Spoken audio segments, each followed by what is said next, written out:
টমেটোটাকে আমরা কুচি করে কেটে নেব। টমেটোর তো কাটা দেখিয়েছিলাম, শসাটা কাটানো আর দেখাতে পারিনি, কারণ খবর দেখছিলাম, খবরে যেসব শুনছি, যাই হোক সব এখন বাদ দাও। দেখো লঙ্কাটাও কুচিয়ে নিয়েছি। এদিকে আমার টমেটো কাটা কমপ্লিট, শসাটাও কাটা হয়ে গেছে। দেখো কাঁচা লঙ্কাও কুচিয়ে নিয়েছি। ছোলা দিয়ে দিচ্ছি এর মধ্যে। দেখো ছোলাটাকে ভালো করে দিয়ে দিচ্ছি জল ঝরিয়ে। দিয়ে দিচ্ছি হচ্ছে এর মধ্যে ধনে গুঁড়ো। এবার আমরা দিয়ে দিচ্ছি হচ্ছে জিরে লঙ্কা ভাজা গুঁড়ো। যারা মারা গেছে এবার আমরা এর মধ্যে অ্যাড করবো হচ্ছে তেঁতুল জল। যেহেতু আমার কাছে লেবু ছিল না, আমি তেঁতুল জলটাকেই নিলাম।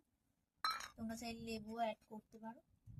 এর মধ্যে আমরা দিয়ে দিচ্ছি হচ্ছে নুন। এবার ভালো করে এটাকে মিক্স করে নেবো হাত দিয়ে। আমি এটাকে ভালো করে মেশাচ্ছি, তখন আমার মনে পড়লো যে এটার মধ্যে পেঁয়াজ দেওয়া হয়নি, এটার মধ্যে এখন পেঁয়াজ অ্যাড করবো। এর মধ্যে এখন ওই পেঁয়াজটাকেও অ্যাড করে নিলাম ভালো করে। এবার এটাকেও ভালো করে মিশিয়ে নেবো। সবাইকে এখন বাটিতে বাটিতে দিয়ে দিচ্ছি। তো রেডি হয়ে গেছে আমাদের ছোলা মাখা।